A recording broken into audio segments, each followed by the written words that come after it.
말씀 보겠습니다. 말씀은 마태복음 13장 44절에서 50절 말씀입니다. 마태복음 13장 44절에서 50절 말씀입니다. 제가 가지고 있는 성경책, 신약 성경책 22면에 있습니다. 세 가지 비유라는 제목으로 말씀을 받겠습니다. 마태복음 13장 44절에서 50절 말씀입니다. 한 절씩 교독하겠습니다. 제가 먼저 읽어드립니다.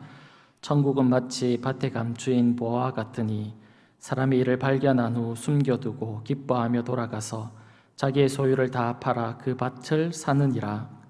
또 천국은 마치 좋은 진주를 구하는 장사와 같으니 극히 값진 진주 하나를 발견하매 가서 자기의 소유를 다 팔아 그 진주를 사느니라.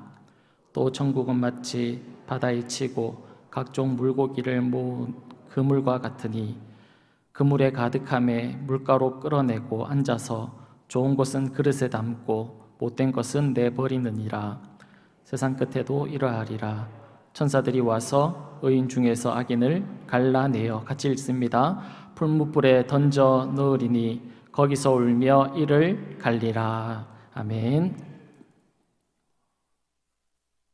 주보에 나와 있는 본문과 오늘 좀 다른 본문을 여러분과 나누려고 합니다. 왜냐하면 예전에 이 본문을 가지고 한번 전했던 적이 있기 때문에 오늘은 다른 본문으로 이렇게 말씀을 전하게 되었습니다. 마태복음 13장에는 예수님께서 7가지의 비유의 말씀을 하시는데 오늘 본문에는 3가지의 비유를 말씀하고 있습니다. 예전에 한번 말씀드렸던 예화인데요. 미국 영화계에 있어서 최고의 권위를 자랑하는 상 중에 하나가 바로 아카데미 상입니다. 일명 오스카 상이라고 불리기도 하는데 오래전에 오스카 상에서 최고의 빛나는 상, 대상과 같은 상을 레오나르도 디카프리오가 받았던 적이 있습니다. 그의 수상 소감이 인터넷 검색 순위에 이렇게 올랐던 적이 있는데요. 인터넷 검색 순위에 올랐다라는 것은 많은 사람들이 검색을 했다라는 것이고, 다른 말로 하면 많은 관심을 불러일으켰던 그런 수상 소감이었습니다. 왜 많은 사람들에게 그 수상 소감이 인기가 있었냐면 디카프리오의 수상 소감이 조금 독특했기 때문에 그렇습니다. 그는 수상 소감에서 우리는 자연 환경을 보호해야 하며 이 일에 우리 모두가 힘써야 한다라는 그런 내용을 발표했습니다. 이야기했습니다. 디카프리오는 그때만 자연 문제를 가지고 이야기했던 게 아니라 여러 번 자연 환경 문제를 가지고 수상 소감을 발표하고 또 많은 사람들에게 이야기를 했던 적이 있습니다. 디카프리오가 왜 수상 소감을 하는 그 영광스러운 자리에서 자연 환경의 문제를 이야기했을까요? 그것은 디카프리오에게 있어서 관심사가 무엇인지를 보여주는 그런 수상 소감이었다라고 생각이 됩니다. 디카프리오가 관심을 가지고 있었던 것은 자연 환경의 문제였겠죠. 그래서 그 이야기를 수상 소감하는, 발표하는 그 자리에서 이야기를 했다는 겁니다. 사람은 누구나 관심이 있는 것들을 말하고 또 관심이 있는 것들을 생각하기 마련입니다. 그래서 사람들을 만나서 이야기를 이렇게 주고받다 보면 우리는 그 사람이 어디에 관심이 있는지 쉽게 알 수 있습니다. 왜냐하면 사람은 자신이 좋아하는 것들을 이야기하고 그리고 관심이 있는 것에 귀를 기울이기 때문에 그렇습니다. 그래서 이야기를 주고받다 보면 그 사람이 어디에 관심이 있는지 우리는 알 수 있습니다. 오늘 우리가 살피고 있는 본문을 보면 하나님의 관심이 어디에 있는지 우리 하나님의 관심에 대해서도 발견할 수 있습니다. 본문 말씀은 하나님께서 많은 사람들에게 천국에 대해서 말씀하시고 있는 것을 우리가 볼 수 있습니다. 오늘 우리가 읽었던 구절뿐만 아니라 마태복음 13장 전체가 다 하나님의 나라, 천국에 관한 이야기입니다. 사복음서는 보면 하나님의 나라, 천국에 대해서 많은 부분을 주님께서 말씀하고 계십니다. 그러기에 주님의 관심은 하나님의 나라에 있고 천국에 주님의 관심이 있다는 겁니다. 사실 주님은 이것을 위해 오셨죠. 천국으로 인도하는 문이 되기 위해서 오셨고, 또 길이 되기 위해서, 천국으로 들어갈 수 있는 문을 만들기 위해서, 열어놓기 위해서 주님께서 오셨습니다. 그러기에 당연히 주님은 천국에, 하나님의 나라에 관심이 있을 겁니다.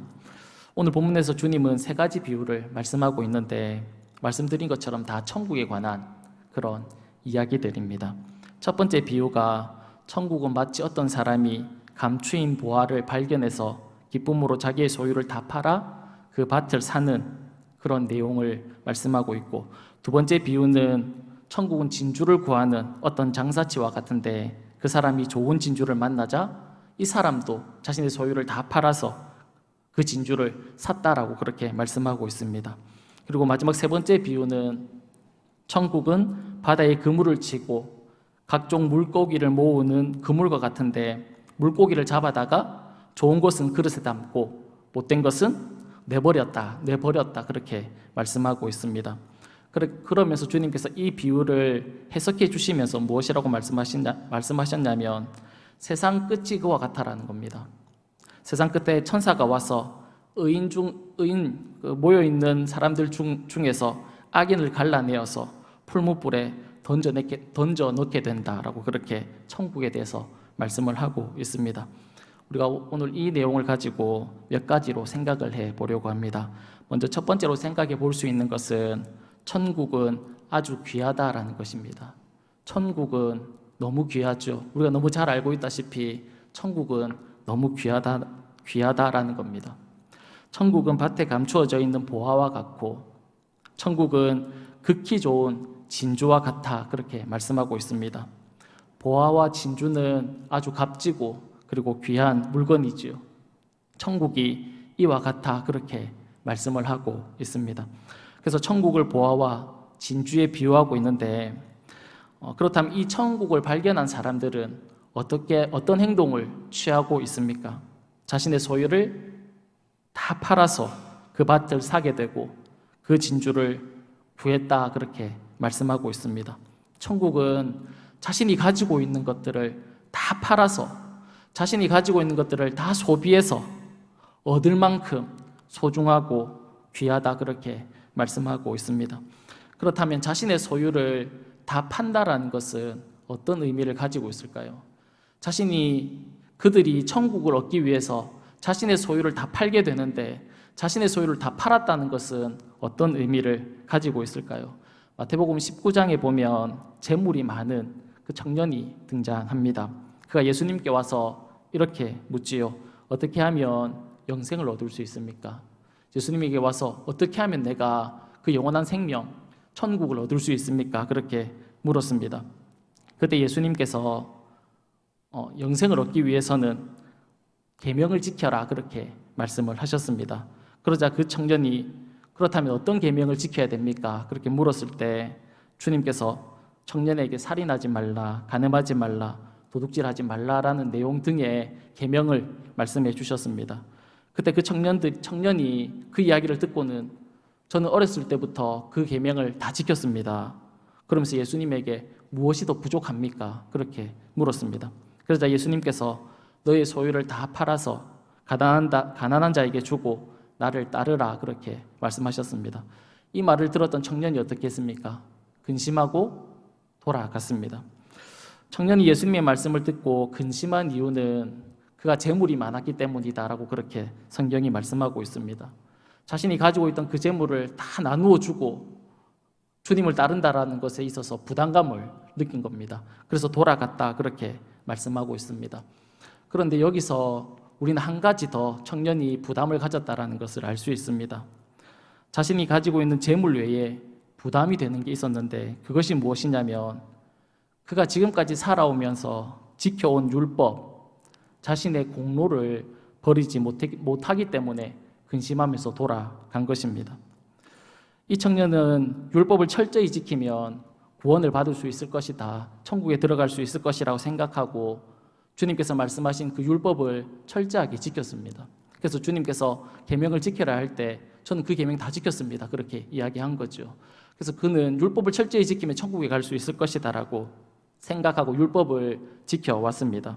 그래서 주님에게 찾아가서 어떻게 하면 영생을 얻을 수 있습니까? 라고 질문할 때 자신은 율법을 철저히 지켰으니까 당연히 구원받을 수 있을 거라고 생각하고 주님에게 질문한 겁니다. 그런데 주님은 그거 가지고 천국에 들어갈 수 없다 그렇게 말씀하신 것이죠. 그 말을 들었던 청년은 부담이 된 겁니다. 근심하게 된 것입니다. 그래서 돌아간 것입니다. 자기의 소유를 다 판다라는 것은 자신이 가지고 있는 물질뿐만 아니라 자신의 모든 것을 내려놓는 것과 같다라는 것이지요. 사도 바울은 빌립보서 3장 8절에서 9절에 그리스도를 얻기 위해서 모든 것을 잃어버리고 배설물로 여긴다 그렇게 말씀했습니다. 빌립보서 3장 8절에서 9절에 이렇게 말씀하지요. 또한 모든 것을 해로 여김은 내 주 그리스도 예수를 아는 지식이 가장 고상함을 인함이라. 내가 그를 위하여 모든 것을 잃어버리고 배설물로 여김은 그리스도를 얻고 그 안에서 발견되려 함이니 내가 가진 의는 율법에서 난 것이 아니요 오직 그리스도를 믿는 믿음으로 말미암은 것이니 곧 믿음으로 하나님께로부터 난 의다 그렇게 말씀하고 있습니다. 젊은 청년은 자신이 그동안 지켜왔던 그 율법, 자신의 의 그것으로 천국에 들어가려고 했습니다.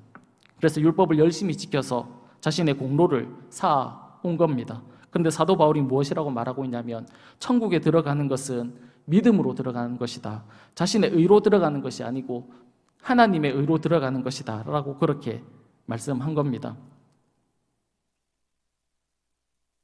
자신이 지금까지 살아오면서 쌓아왔던 자신의 의가 아니라 하나님께로부터 난 의, 곧 하나님을 믿는 믿음으로 구원을 받을 수 있다라고 이야기한 것이지요.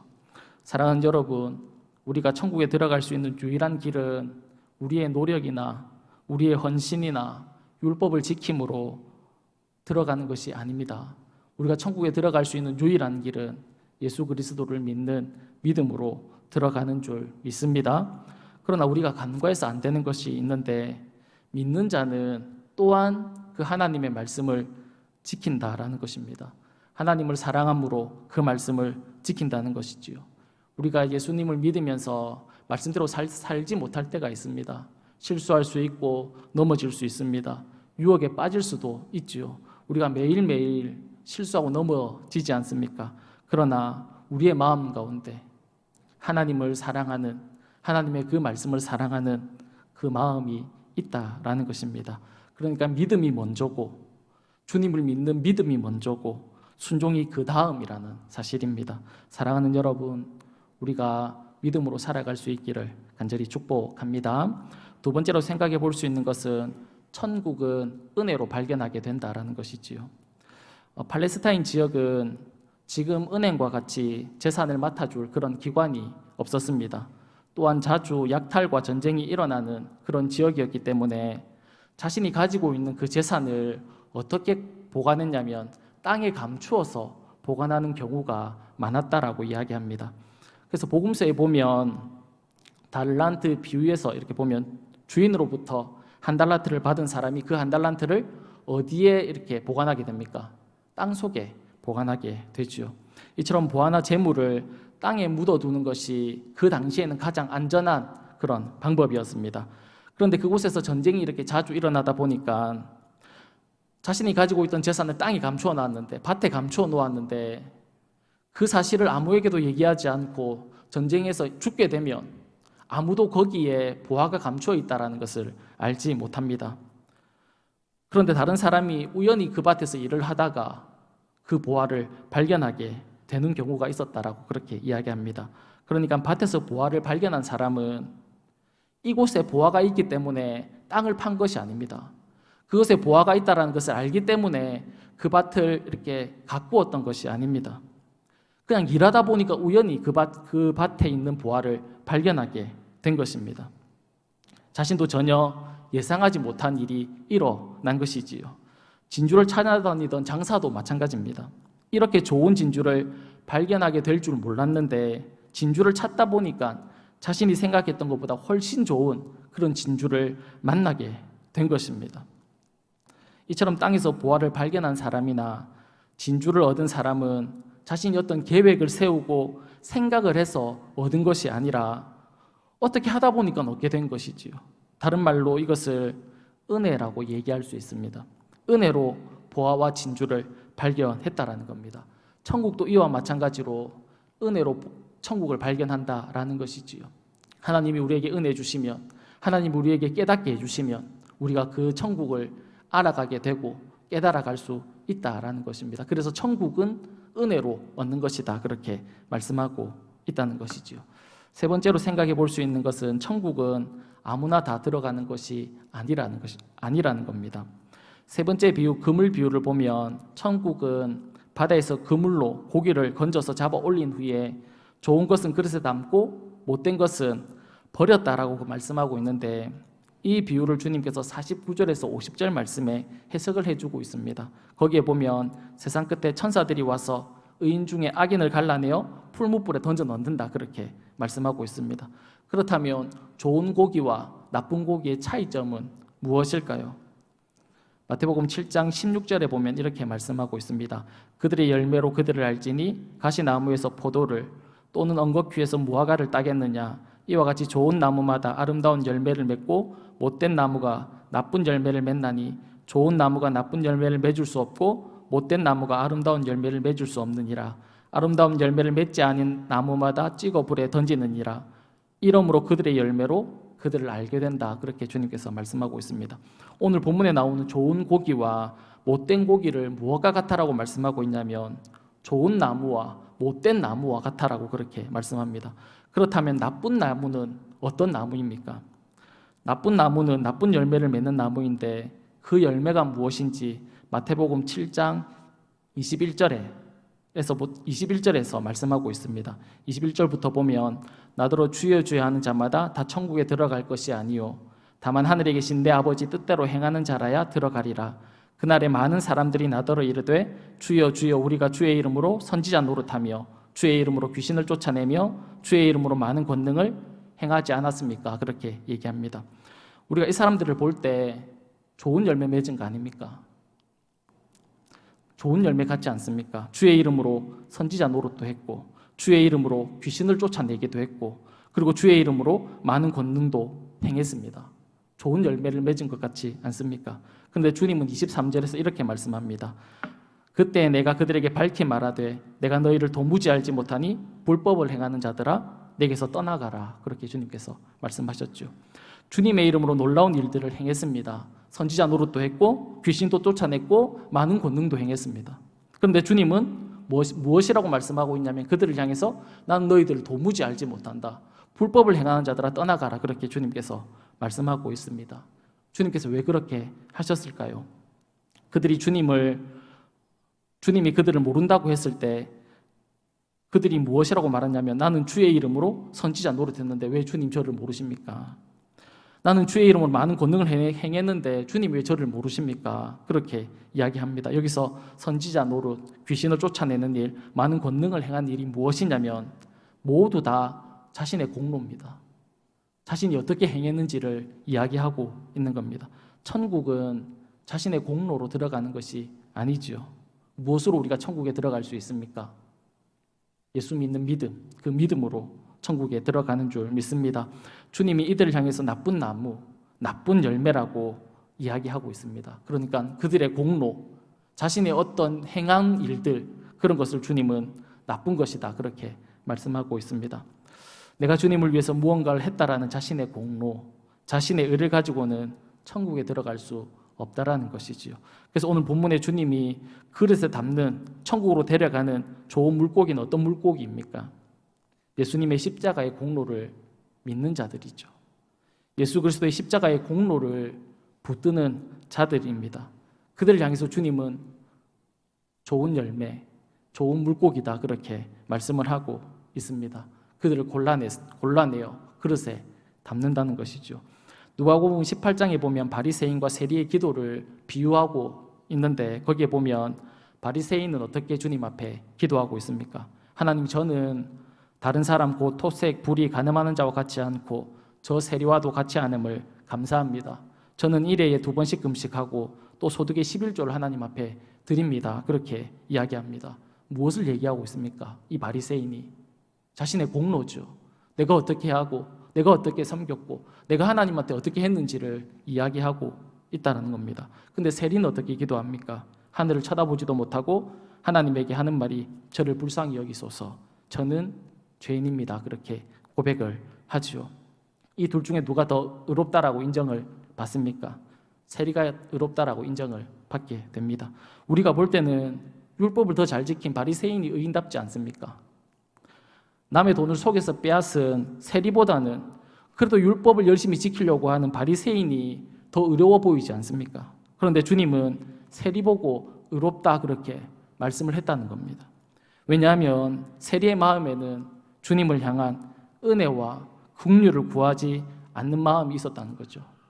그의 마음은 무엇으로 가득 차 있었냐면 하나님의 도움이나 하나님의 어떤 은혜나 그 하나님을 향한 마음이 아니라 내가 가지고 있었던 것, 내가 행했던 것, 자신의 의, 자신의 공로, 자신의 헌신, 이런 것들로 이 바리새인의 마음에는 가득 차 있었다라는 겁니다.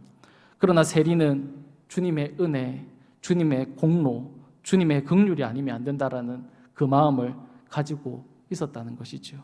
주님의 은혜, 그분의 긍휼만을 구하는 자가 좋은 물고기다, 그렇게 말씀을 하고 있습니다. 그래서 주님이 찾는 심령은 어떤 심령입니까?